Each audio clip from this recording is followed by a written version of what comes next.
para ministrar a palestra A Cobertura Jornalística do Mundo do Poder.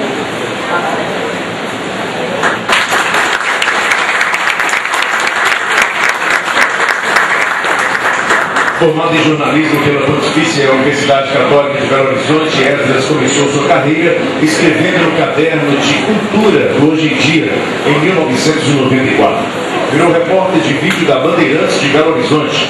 Foi chefe da sucursal da Veja, na capital mineira, e 9 meses depois foi transferido para a sucursal de Brasília. Mas a saudade da família o fez voltar para BH e de volta às origens. Virou editor-chefe do MGTV. Anos mais tarde assumiu em Uberlândia a direção de jornalismo da Rede Integração, grupo de afiliados da Rede Globo. Do Triângulo Mineiro voltou para Brasília como coordenador de jornal da Globo e desde 2004 assumiu a coordenação do Jornal Nacional da Capital Federal. Com vocês, o jornalista Esdras. Obrigado. Bom, boa noite. Prazer estar com vocês aqui.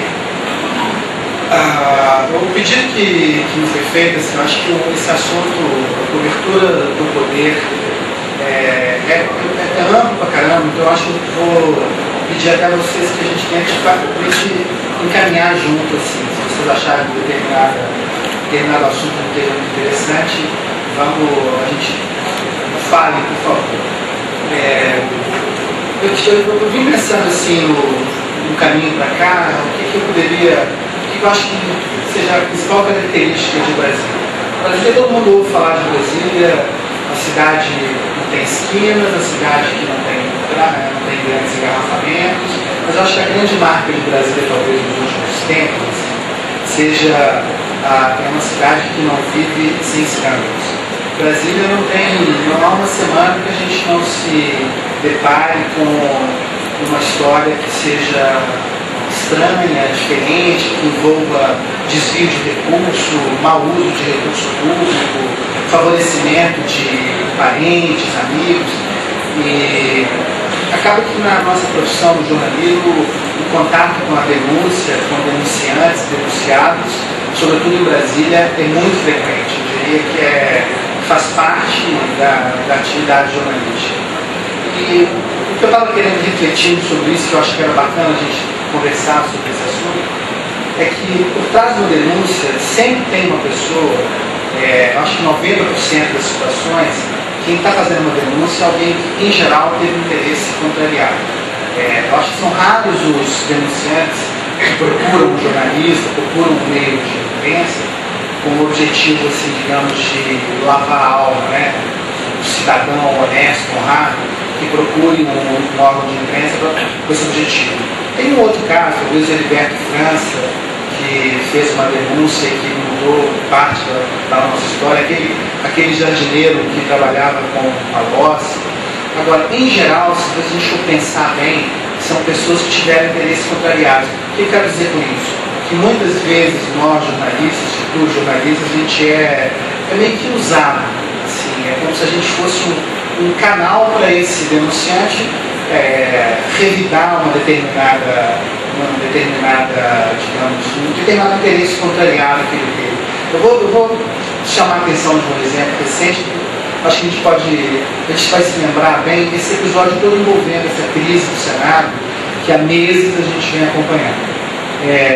Quem se recorda desse episódio vai lembrar que assim, tudo começou essas histórias de atos secretos, de contratação de parentes, de pagamento de horas extras em meses de janeiro e fevereiro. Isso sempre aconteceu no Senado. A gente não conseguia provar. Mas, de repente, os documentos, as provas, as evidências começaram a surgir assim na imprensa com uma facilidade. E eu perguntaria, na opinião de vocês, por que isso aconteceu? Honestamente, alguém tem será que o trabalho, digamos assim, de um tremendo jornalista investigativo que chegou até lá e conseguiu, ou será que isso chegou na mão do cara? Claro, não é para desmerecer o trabalho do jornalista, mas é evidente que nesse episódio aí teve uma briga de dois grupos muito poderosos, um grupo ligado ao presidente José Sarney, outro grupo ligado ao candidato João Viana, e esses dois grupos se desentenderam em determinado momento. Então, Um perdeu o apoio que tinha prometido a ele e começou a vazar documento, começou a vazar evidências, sugestões, procura esse caminho, procura aquele outro. E o resultado foi esse que a gente viu. O Senado mergulhou numa crise sem igual. Então, esse comentário eu quero fazer nesse sentido. A gente, em geral, a gente costuma ser usado também. E eu acho que a gente tem que saber até que ponto a gente deve ser usado e não cair numa armadilha que possa, ao invés de trazer benefícios, causar prejuízo. Não sei se vocês acompanharam ontem esse episódio envolvendo imagino que vocês devem ter acompanhado, envolvendo a prova do Enem. O que todo mundo viu foi, eu acho, uma coisa meio semelhante a isso. Assim. As provas chegaram na mão do cara e o cara telefonou para a Repórter do Estadão e falou: eu estou querendo vender isso aqui. Acho que a postura da Repórter é assim, a gente pode até pensar um pouco, discutir, mas ela teve uma conduta, na minha opinião, muito bacana. Ela ligou para o ministro e falou assim: olha, tem aqui, eu tive em mãos a prova do Enem, eu queria saber se é isso a prova do Enem. E ali, imediatamente, o ministro suspendeu a realização do exame em função do vazamento da prova. Ela estaria fazendo um favor. Obviamente, ela não estou dizendo aqui que deveria ter comprado a prova, mas assim, ela poderia ter guardado essa informação para dar um furo no dia seguinte. Aí vai no editorial de cada um. Mas voltando a essa questão assim, da relação entre a fonte e o jornalista, eu volto a falar isso porque eu sempre me lembro de Brasília, eu me lembro dos escândalos, eu lembro das denúncias. E eu acho que tem que pensar sempre nisso. Assim, às vezes a gente pode ser usado de um jeito equivocado. Eu tive uma experiência quando eu trabalhava na revista Veja de Brasília, e foi surpreendente porque uma denúncia desse gênero caiu no meu colo sem o menor esforço. Assim, era uma hora do almoço, o telefone tocou na sucursal, o único repórter que estava lá era eu, e era uma pessoa me oferecendo os documentos que envolviam o então ministro, o ex-ministro Adilho Jatene. E a pessoa, assim, perdão a palavra, ela estava pé da vida com o Adilho Jatene porque ela tinha uma pendência jurídica com ele. E ela queria prejudicá-lo, claramente. Bom, a gente se encontrou, a gente conversou, e qual que era a denúncia dela? Na época ela dizia que o ministro Jatene, assim como vários profissionais liberais, médicos, dentistas, ele tinha uma tabela de preços que tinha dois preços: o preço com nota e o preço sem nota. O preço com nota de uma cirurgia, de uma consulta, era, sei lá, 500. O sem nota era 300. Uma prática absolutamente comum que acho que todos nós já nos deparamos com uma coisa, pode ser uma conduta questionável, mas enfim, não seria por isso que a Veja faria uma matéria sobre esse assunto. Mas, puxa, quando envolvia um sujeito como o Adilho Jatene, que se empenhou na época, não sei se vocês se recordam, se empenhou para conseguir aprovar a lei que criou o imposto do cheque, a gente considerou que era sim uma matéria de interesse público, mesmo sabendo que em algum momento a gente estava sendo, digamos, um instrumento dessa fonte interessada em prejudicar o ex-patrão. Você fica num dilema. A gente decidiu publicar. A matéria chamava O Fora do Jatene, e ela dizia basicamente isso. Jatene, quando então ministro, ele reuniu um grupo de médicos que trabalhavam com ele para deliberar, para discutir qual conduta eles adotariam a partir daquela época. Afinal de contas, ele era ministro da Saúde, e será que ele deveria continuar cobrando os dois preços, o com recibo e sem recibo? Bom, eles continuaram cobrando, mas essa fonte escreveu em detalhes a reunião, e essa fonte ela era muito ligada a ela inclusive tinha uma agenda anotava os clientes, enfim. Então essa fonte nos ajudou de tal forma que a gente ouviu cada um dos pacientes que o doutor Jatene que pagaram sem recibo, e o constrangimento dele na época foi muito grande. Mas eu volto enfim, eu queria uma primeira reflexão. Quando eu penso em Brasília, quando eu penso na cobertura do poder, eu penso nesse primeiro aspecto, da denúncia, da relação com o denunciante, e esse cuidado que eu acho que a gente tem que ter na hora de avaliar aquilo que é uma notícia de interesse público e aquilo que de repente é simplesmente uma armadilha que alguém se sentiu prejudicado queira montar para essa pessoa que, em tese, já tenha prejudicado. Esse é o primeiro aspecto. O segundo aspecto que me vem à cabeça quando eu penso em falar sobre Brasília é na atenção que a gente tem que ter com relação ao que eu chamaria assim, das atrapalhadas do governo. O governo, qualquer governo, esse, o Lula, o Fernando Henrique, o Itamar,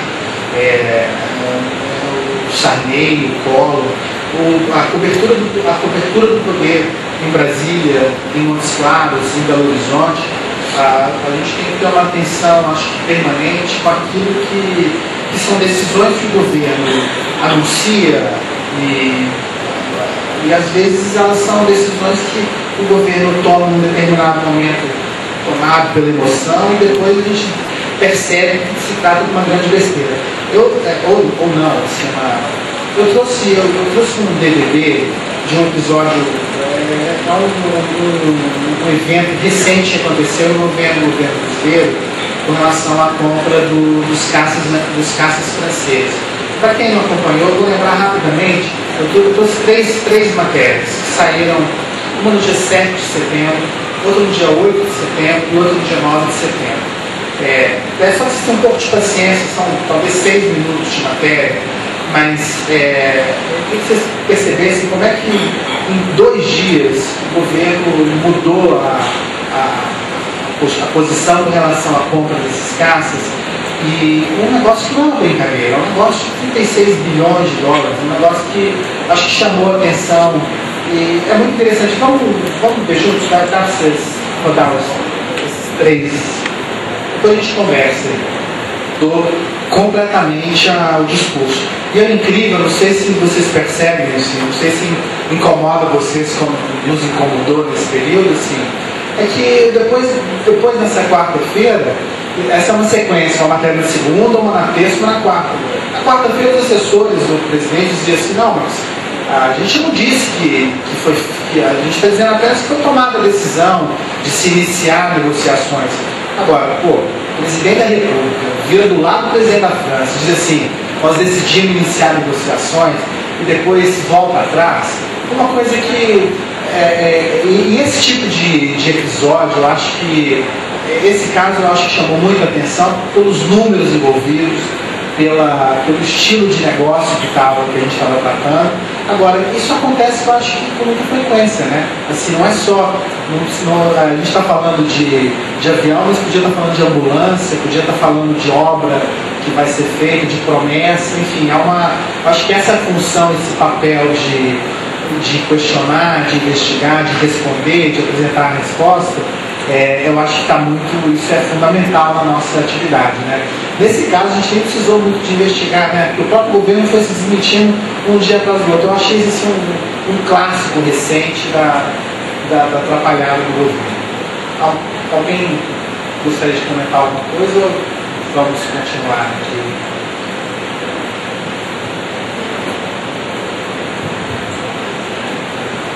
Meu nome é Adailza, sou acadêmica do 7º período de jornalismo. Você disse no início sobre a crise do Senado. Eu queria saber 2 questões de você. Você acredita que a cobertura da crise de Honduras encobriu a crise do Senado? E por que acontece parece que a imprensa esquece da notícia por um momento quando acontece uma crise paralela às que está acontecendo no Senado? Entendi. Eu não sei não. Eu acho que esse ano o Senado, literalmente, esse ano esgotou. Assim, ela chegou um momento em que o próprio Senado abafou assim, o caso. E tem uma questão, não sei se eu posso falar o que os jornais estão fazendo, assim, eu diria assim, os jornais ainda continuam, o Estadão, a Folha, o Globo, o Correio, os jornais continuam acompanhando esse caso. Os jornais de hoje, trouxeram o resultado da investigação que a Comissão Interna do Senado fez e que concluiu, segundo essa comissão, concluiu que os senadores não tinham nada a ver com isso. Os responsáveis eram o HCL e o Zog, que eram os diretores, assim, eles que seriam os responsáveis pelos desmandos lá dentro. Eu acho que é uma questão do interesse do público também. Chega um determinado momento que a gente enche o saco, cansa, né? A gente não aguenta mais ouvir falar. No caso de televisão, pior ainda, assim, o sujeito muda de canal, assim, não quer mais. Assim, então, enquanto a gente está acompanhando esse assunto, o assunto está, a gente encontra uma resposta, o público, e a gente percebe que é um assunto que merece a atenção, eu acho que a gente segue acompanhando. Agora, no caso de Honduras, só para concluir, no caso de Honduras, eu acho que o caso do Senado já estava meio acontecido. E a crise de Honduras, ela acho que ela está tendo a cobertura do tamanho que ela merece, eu acho que talvez até maior.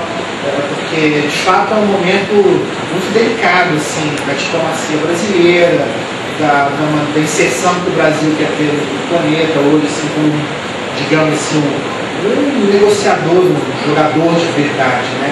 Então, mas eu concordo com você que muitas vezes a gente abandona determinadas coberturas. Mas eu não sei se é culpa do jornalista, assim, às vezes eu acho que o telespectador, o leitor, ele se cansa. Eu me tomo como exemplo, tem hora que eu não aguento mais ouvir falar em crise do Senado, honestamente. Mas eu acho que é porque os próprios senadores, eles meio que abandonaram assim, a investigação e acabou em pizza, mais uma vez, como sempre acabou em pizza. É duro, mas é verdade, né? Você ia fazer algum outro comentário, eu te interrompi. Parece que quando acontece isso aqui, acontece no paralelo, mesmo para eles é interessante. E aí eles ficam esquecidos. Eu não acredito que é uma cortina deliberada, não. Eu acho que assim, é uma curiosidade, eu acho, natural nossa. Se você tem um assunto novo, é natural que ele vá ser, enfim, vamos dar um exemplo dessa cobertura, vamos pensar nessa semana. Vou falar, por exemplo, vamos pensar junto aqui, ó. Quarta-feira, o que foi manchete do JN, abriu o JN, foi o terremoto do tsunami. Ontem, só não foi o caso do Enem, porque a gente tinha um material muito bom lá da Indonésia, tem um correspondente da Globo que está lá em Tóquio, enfim. E hoje, seguramente, o assunto do dia vai ser o Brasil, o Rio de Janeiro, ser a sede da Olimpíada.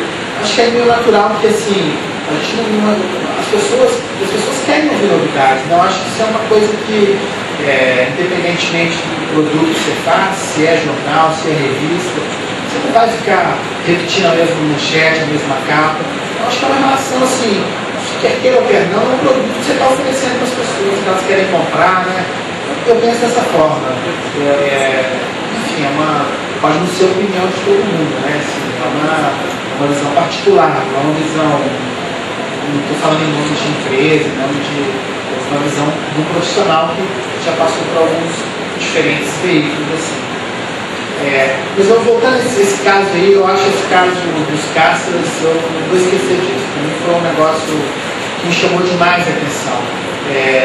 Talvez eu me lembrasse de outros, mas assim, esse me marcou tanto que eu até resolvi pegar esses roteiros, assim, porque a gente ficava muito indignado de ver assim, puxa, o governo está falando de 36 bi, e aí fechou o negócio, mas não fechou, os americanos se manifestaram, os suecos fizeram uma visita permanente ao Brasil oferecendo as qualidades dos caças, enfim.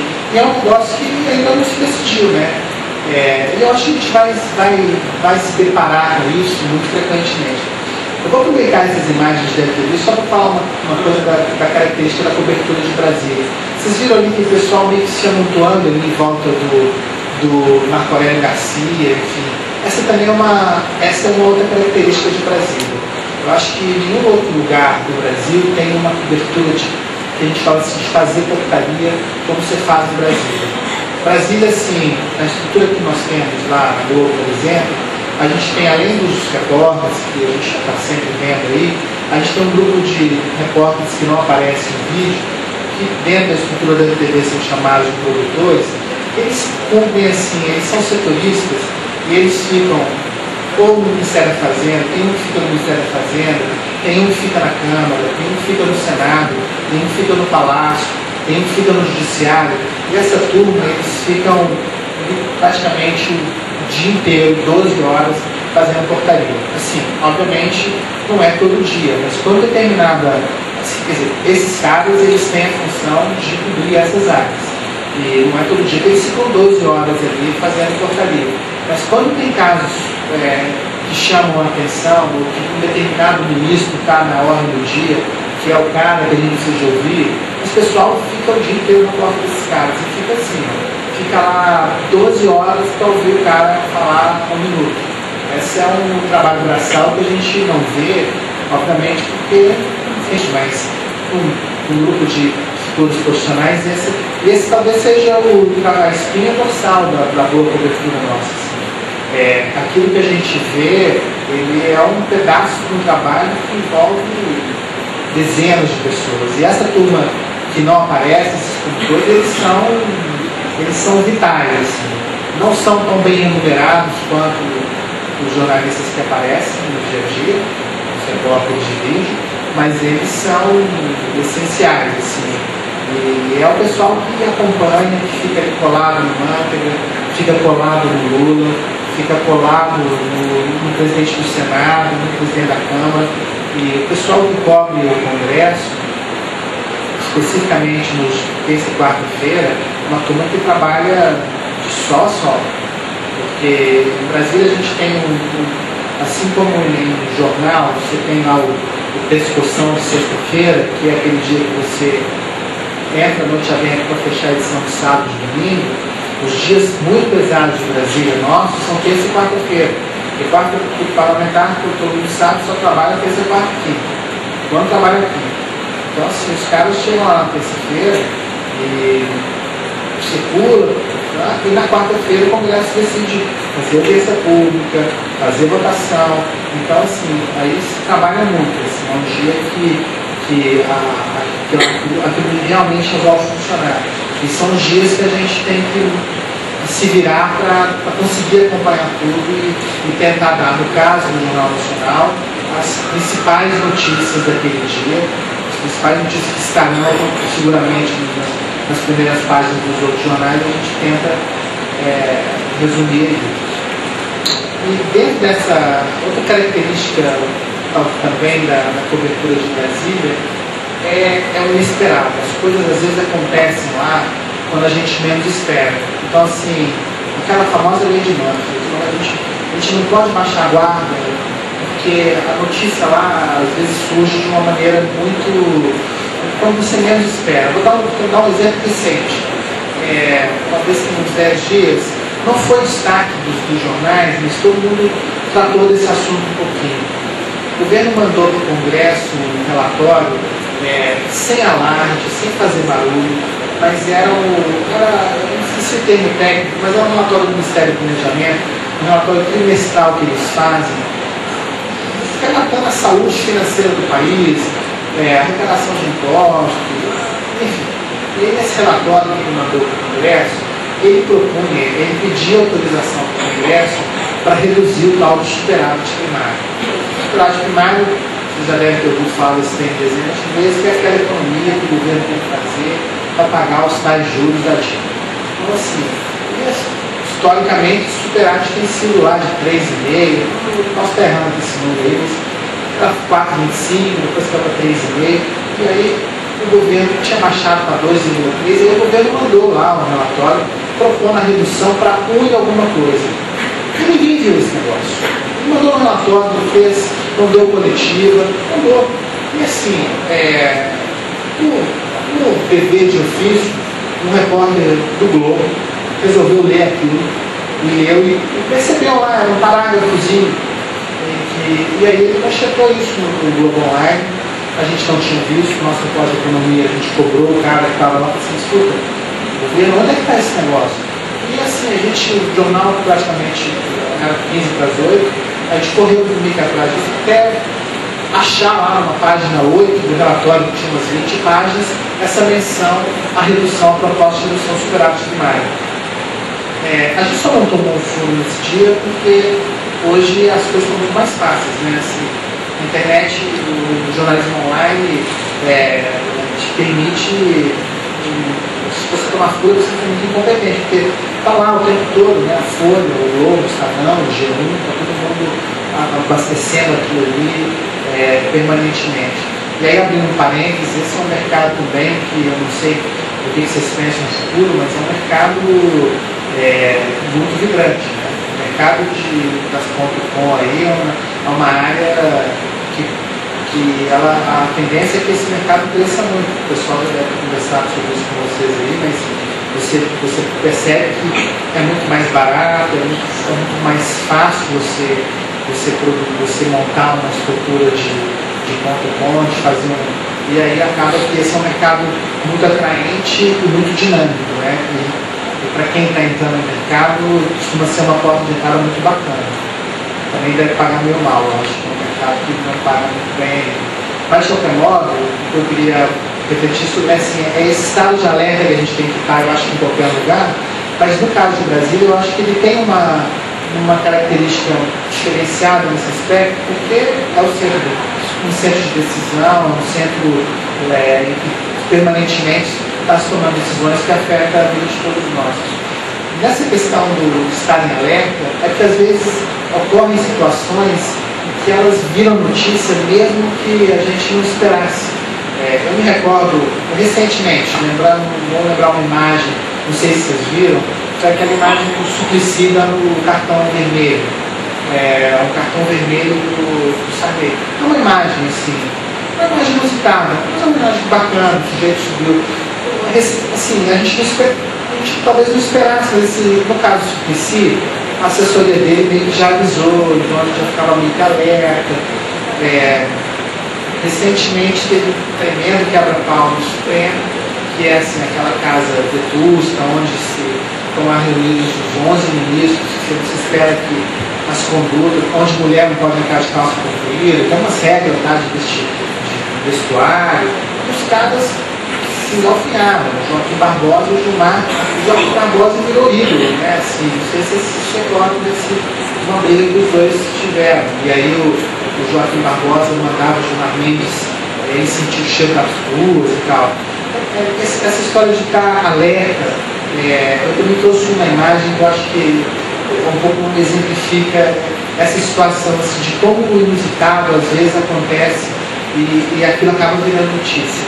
Dá por favor, pula a quarta matéria que está em DVD e bota aqui. Eu acho que essa imagem é uma imagem também que entrou na história. E ela fica naquele episódio do acidente da TAM, aquele acidente lá em Congonhas, e o governo estava muito pressionado. Assim, a imprensa, estava todo mundo criticando, assim, apontando o dedo na direção do governo federal como um dos responsáveis pela causa do acidente. E aí a gente já deu uma matéria e os repórteres estavam naqueles dias acompanhando as autoridades, tanto ligadas à defesa quanto à Casa Civil, etc. Vamos ver que acho que vocês vão se lembrar disso. E esse top do Marco Aurélio, na época, já virou caricatura, enfim. Mas isso aí foi fruto, assim, foi uma coisa tão inesperada, né? Assim, o cinegrafista estava lá, de repente devia ter uma orientação do tipo, vamos fazer uma imagem aqui para cobrir um off, porque esse é um problema, quer dizer, não é um problema, mas é uma característica de matéria de reportagem de TV, né? Você não precisa de ter, você além do texto, claro, você precisa da imagem. E ele provavelmente estava ali, conseguiu uma imagem do Marco Aurélio. E isso para ele, só ter a imagem do Marco Aurélio já seria meia matéria, né? Você já tem um cara ali, e aí o cara ainda faz aquilo, então assim, seguramente ele esperava, né? O cinegrafista não esperava aquela imagem.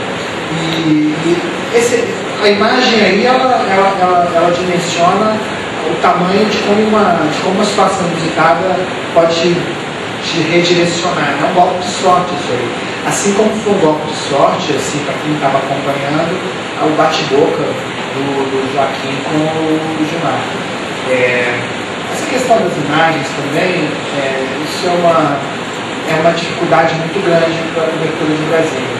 Brasília tem muito conteúdo, mas no caso, para quem trabalha com TV, como é o meu caso, esse é um problema.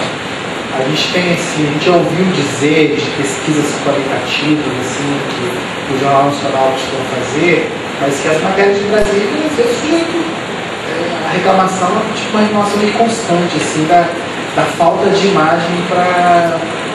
Como é pouco atraente, pouco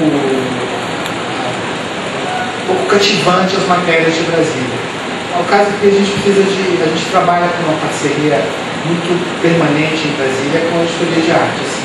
É uma maneira que a gente precisa, é uma parceria que a gente adotou para conseguir tornar as nossas matérias mais atraentes.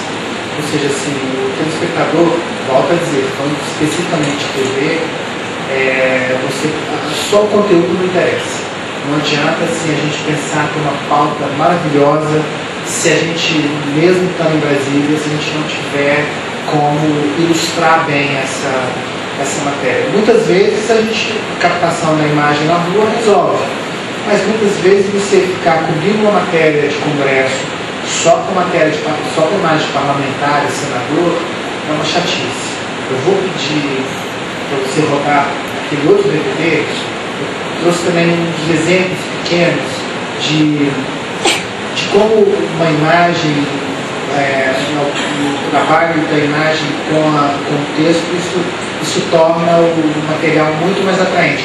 Não é uma matéria, é um popurrizinho de pequenos trabalhos que a arte tem feito com o jornalismo. Isso é uma área do jornalismo, eu não sei como é que vocês tratam isso na universidade de vocês, mas assim, no caso da TV, do trabalho, a gente costuma, o pessoal de arte, eles participam conosco das reuniões. Nós temos uma série de reuniões diárias que começa uma primeira reunião às 10 da manhã, para a gente discutir a cobertura do dia, uma reunião às 2 horas com a equipe do jornal para discutir o que cada um vai fazer, e uma reunião da noite para prever o dia seguinte. Mas nessa reunião das duas, que a gente vai especificamente orientar o editor, o repórter daquela matéria, o acabamento que a gente pretende dar para a matéria, o pessoal da arte senta conosco nessa reunião e a gente discute junto. Quer dizer, os resultados recentemente evoluíram muito, porque no passado eu acho que a gente costumava, até por uma falha nossa, simplesmente entregar o material e falar, faz uma coisa aqui pra gente, vamos cobrir isso aqui. A gente percebeu que o caminho era esse, assim, que a parceria com a equipe de arte e como na televisão de modo geral, o trabalho em equipe é essencial, assim, ninguém faz nada sozinho. Em jornalismo de TV não existe, diferentemente de jornal, que o repórter consegue fazer muita coisa sozinho, em TV não queira fazer nada sozinho, senão você vai se ferrar. Não vai fazer bem feito, não vai conseguir fazer, até pela natureza da captação da imagem, da captação do som, mas o trabalho da editoria de arte hoje acho que assim, é tão essencial quanto o editor de imagem. Vamos ver junto aqui, é um popurrizinho assim, de algumas soluções que eles encontraram para matérias de Brasília, que não são apenas matérias de política. Vamos ver junto. Que é o lugar onde se produz muita matéria chata, né? Assim, e os assuntos são muito áridos, né? Cobertura de política, de judiciário, de economia. Então, assim, é um desafio permanente, aí não falando especificamente da cobertura em si, mas da atividade nossa, é um desafio nosso de tentar tornar a linguagem, tornar isso acessível assim, às pessoas, que a gente consiga se fazer entender. Porque às vezes as pessoas falam, poxa, mas vocês explicam sempre o que é PIB, vocês explicam sempre o que é superávit primário, mas se a gente considerar só um público como a gente esquece que, às vezes, assim, no caso de televisão, o universo que se atinge é um universo bastante amplo, né? Assim, não são universitários apenas. Assim, a gente vai em busca, você tem uma classe C, D e E que muito grande no país, especificamente a classe C e D, e aí você precisa de conseguir dialogar com as pessoas, se fazer compreender, né? Então, às vezes, o uso da arte também é uma forma de tornar isso mais palatável, mais agradável, visualmente falando, né? Acho que de modo geral, acho que essas coisas que eu gostaria de dizer. Depois eu gostaria de falar um pouquinho só sobre a rotina do nosso trabalho em Brasília, especificamente da TV, para eu finalizar, e se vocês quiserem bater trocar alguma ideia, 2 horas. A gente tem uma estrutura assim,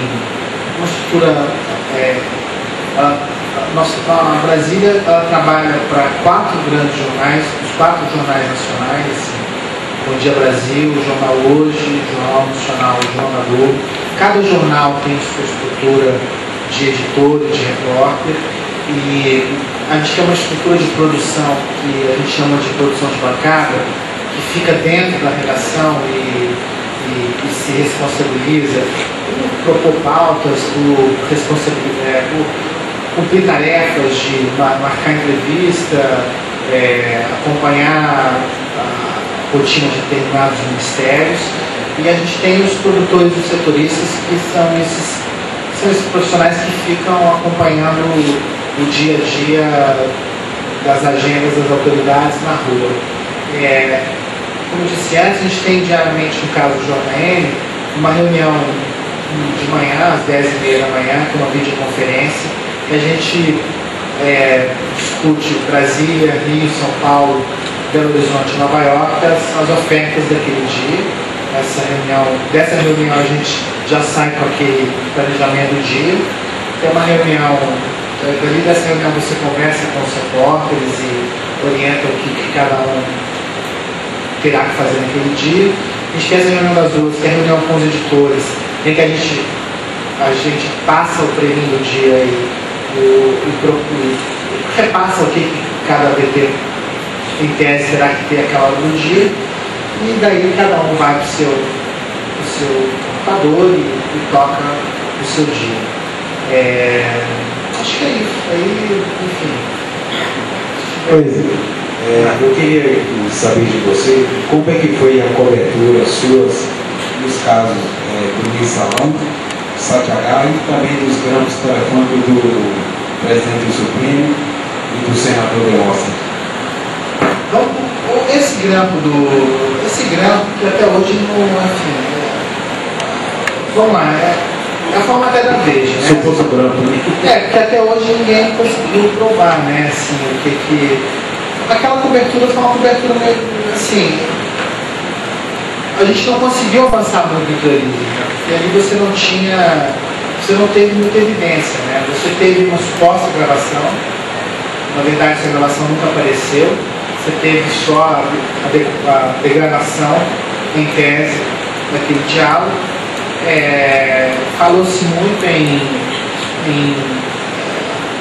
guerras internas de poder na PF, mas você sabe que assim, esse foi um caso que não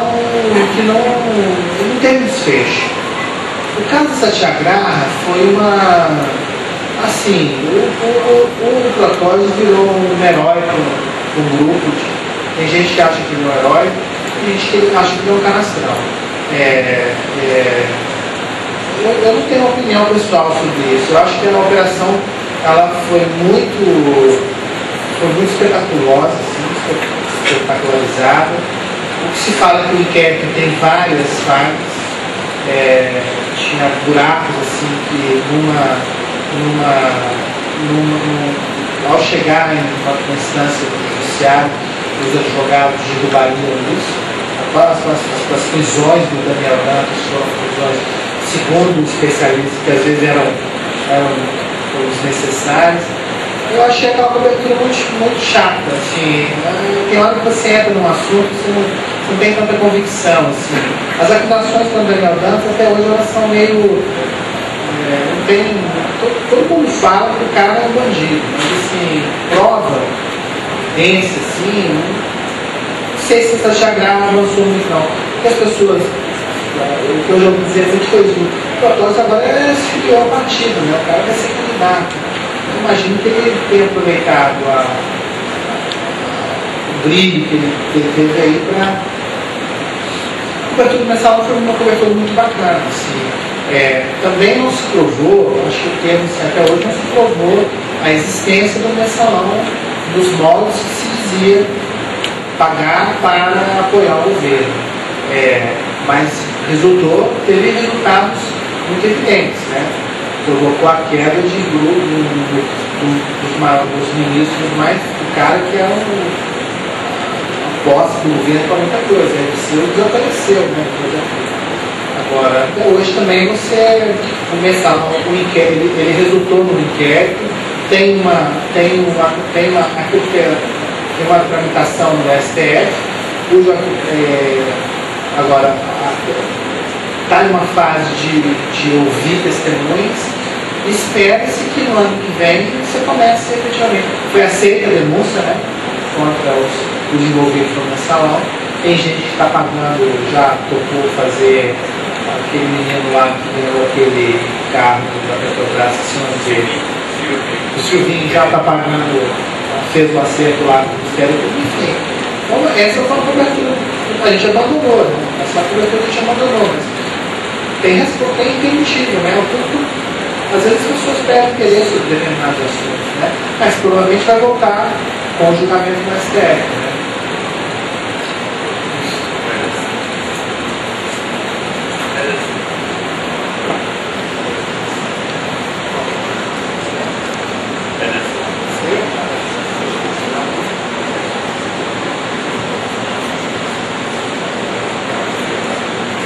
Sim. Eu queria que você falasse um pouquinho sobre o Jornal Nacional, o qual você coordena na Praça de Brasília.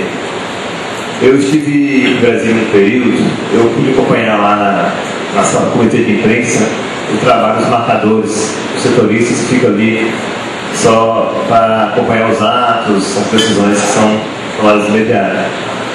Eu queria saber como é que é o estresse de fechamento que a gente sabe que tem. Certa vez eu li a matéria falando que o Jornal Nacional seria uma espécie de nave, a gente fica esperando ela decolar. A situação é o seguinte: digamos que você já fez o espelho, está pronto, aí surge lá no marcador do Planalto uma decisão importante do presidente. Como é que é isso tratado? Luiz, em geral, isso acontece semanalmente. Assim. Surgir notícia que mereça. Agora, em geral, a gente já está meio que. A gente está alerta do que está acontecendo. Assim. Vamos pensar rapidão aqui, essa semana. Semana passada, ou isso. Que dia? Talvez anteontem, ou terça-feira, em que o Lula sancionou o novo projeto da lei, a nova lei eleitoral. Essa semana. Ele tinha até hoje para sancionar, para poder entrar no ano que vem, e a gente sabia que ele provavelmente o prazo estava terminando. Mas você já acompanha o burburinho, você já sabe que as pessoas já estão sinalizando que determinada decisão pode sair naquele dia. É muito raro, isso é uma coisa muito assim do nada.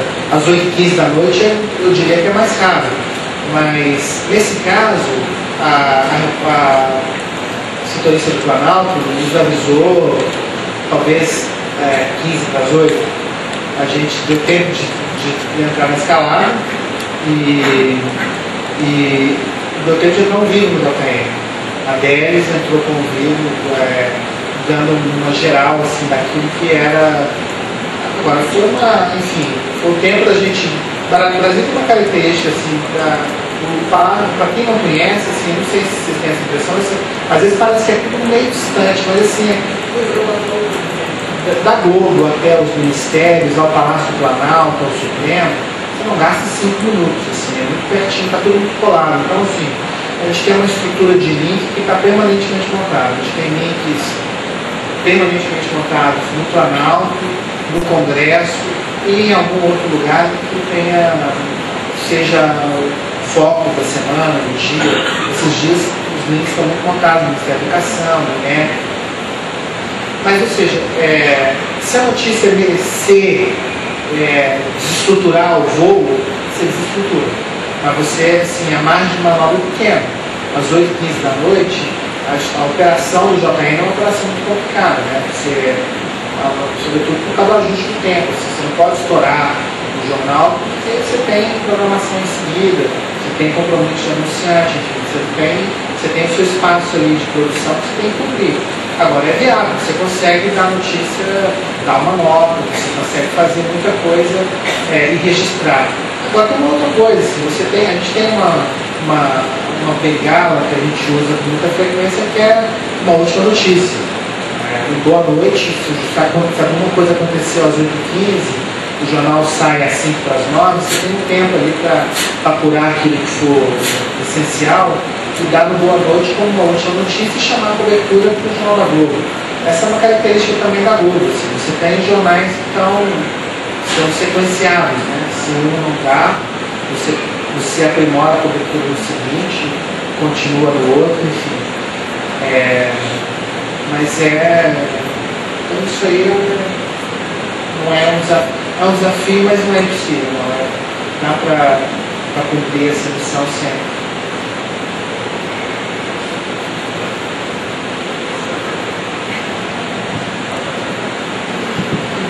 Andrei Vibrelon, jornalista.